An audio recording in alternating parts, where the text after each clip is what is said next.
Imagine reaching age 60 with $4 million saved for retirement. On paper, it looks like you're on easy street, right? But here's the surprising truth. Even with that kind of money, questions and worries don't go away. In fact, as retirement gets closer, the following questions become even more pressing. Do I have enough to retire? How do I make sure it lasts? What about taxes, healthcare, or leaving something behind for our kids? These aren't just financial issues, these are deeply rooted emotional ones. At this stage in life, money isn't just numbers on a page. It represents decades of hard work, sacrifices, and tough decisions. And now the challenge is shifting from saving to spending, from growing your wealth to now living off of it. This transition can feel exciting, but also a little scary. Many people feel a mixture of both relief and anxiety. They love the idea of never having to go back to work and having the freedom to pursue passions and hobbies. But they also know that a few wrong moves could mean unnecessary taxes, missed opportunities, or a retirement that isn't quite the way they had imagined it. On the flip side, being too scared to spend money may result in retirees shortchanging themselves out of their dream retirement.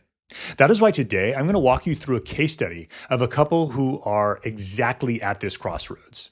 60 years old with $4 million in assets, $3 million in pre-tax retirement accounts, and $1 million in taxable investments.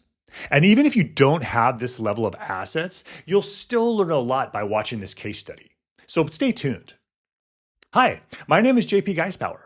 I'm a certified financial planner professional, a certified public accountant, and this channel is dedicated to helping Americans retire smarter and live better. I release new videos weekly, so if you enjoy this content, please hit like and subscribe, and you'll be notified when the videos are released.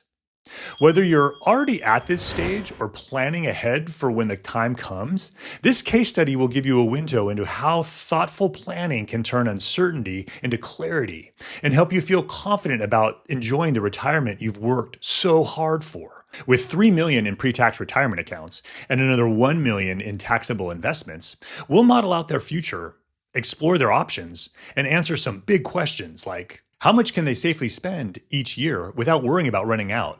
Does it make sense for them to use an asset allocation glide path? Should they consider Roth conversions to manage future taxes? What's the smartest way to draw down from their different accounts?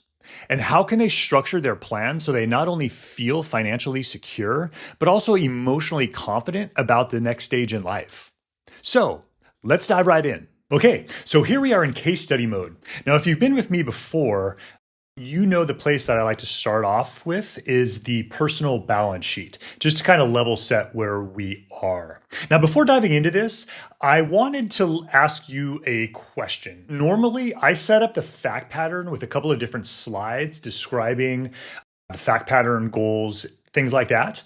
Please let me know in the comments below if you prefer to have those slides or if we're okay to do these case studies like this. I just wanted to mix it up a little bit to kind of see what the response was. So if you like the slides and would like to see those on future case studies, go ahead and let me know. Appreciate that. Thank you. So here we are on the personal balance sheet. Now, as you can see, we have a husband and wife. They're both age 60. And here is their personal balance sheet as it is today. They have $50,000 in a joint bank account.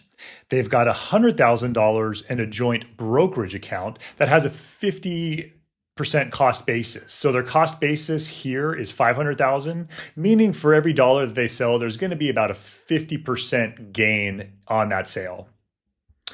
With respect to their pre-tax retirement accounts, both the husband and wife each have $1.5 million for a total of $3 million in pre-tax retirement accounts. So the $1 million in the brokerage account and the $3 million in the pre-tax retirement accounts combined to give us a total value of $4 million.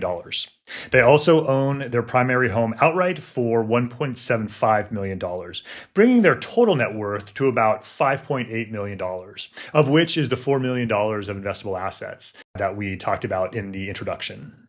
So as it stands right now, they are at an 80-20 asset allocation, meaning they have 80% to equities and 20% to fixed income. So this can be considered a fairly aggressive asset allocation. But as it stands now, they are going to be using something called an asset allocation glide path. And what that basically means is they're starting at an asset allocation of 80% equities, gradually tapering down. So by the time of their end of plan, they're going to be closer to a 30% equity allocation. So as you can see, as we go down this line here, we're at 80% equity. They're tapering down year by year, basically reducing their equity risk every year. And by the time we get to the end, we're at a 29% asset allocation towards equities. So again, we're gradually tapering from 80% down to 30%. So when we go to their retirement analysis tab, we can see that they have a 94% probability of success percentage and projected ending assets of about $8.74 million. Well, one thing to point out here that I didn't earlier is what is their spending rate? So they are projected to spend about $8,500 on non-housing expenses and then another $1,500 on housing expenses. So their monthly expense amount is $10,000. They also have this vacation goal down here, which is $30,000 a year of additional spending. So this can be like a vacation goal or any general kind of lifestyle goal, like maybe going out to eat more, hobbies, just doing something that you want to do. Just another $30,000 a year is kind of like fun money, if you will. So when we head on over to the tax strategies tab, we're looking at their ordinary income tax bracket for the rest of their life in this particular scenario. So we wanted to look at a couple of things. One of the things we wanted to look at is at equity allocation. In this scenario, they are doing it pro rata, meaning that in their taxable brokerage account and in their pre-tax retirement account, they've got the same asset allocation in both the accounts. But what if, for example, we were to change the equity allocation a bit and do it more strategically? So if we change our equity allocation in the following manner to taxable, tax-free, and tax-deferred, we get about $498,000 more than the pro rata way. So with our withdrawal sequence, based on what we've learned in the past, taxable, tax deferred, and then tax free is generally the best way to do it. Although there may be circumstances, if you've watched some of my previous videos, where it may make sense to change this order around, sometimes with the sequence of returns. But generally speaking, taxable, tax deferred, tax free is going to be the way to do it. So now what we want to look at is what are Roth conversions going to do for this particular client. So we will go ahead, and I've already kind of done the arithmetic here. So 12% is going to be the most efficient that they can do.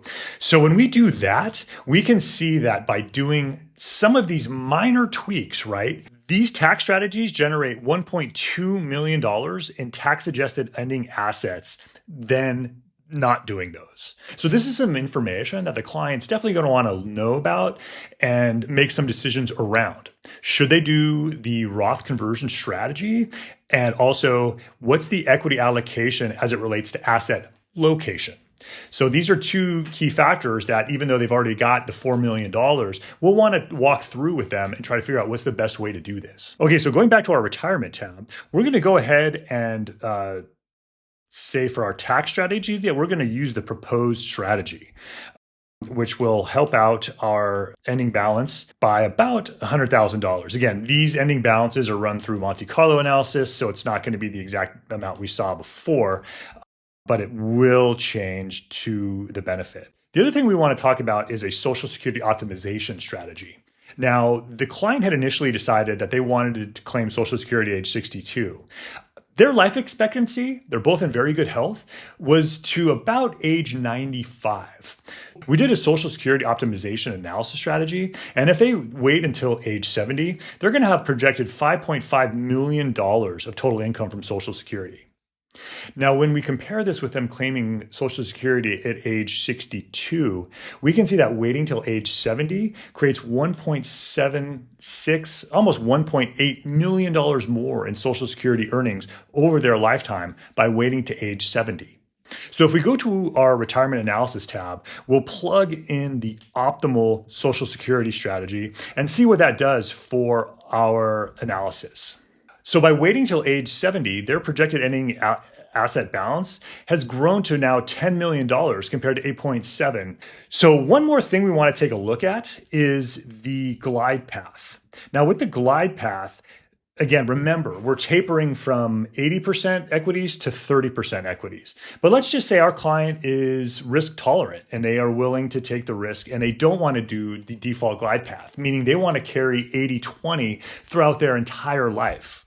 So if they decide to stick with the more aggressive asset allocation for the rest of their lives, they're going to have close to $13 million in investable assets when they pass, and a 97% probability of success. So as you can see, both these ending points started at exactly the same place. They both had $4 million, $1 million in the taxable brokerage account, the other $3 million in a pre-tax retirement account. But as you can see, by making these different changes and these different adjustments, their ending asset balance went from 8.7 million to about 12.9 million. That's a significant increase, almost $4 million. So both of these plans started with the exact same amount.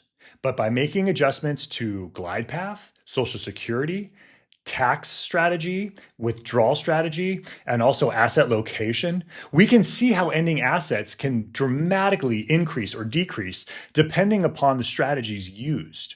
So even though you've got $4 million when you approach retirement age 60, there's still a lot of decisions to be made about what you want to do with that $4 million.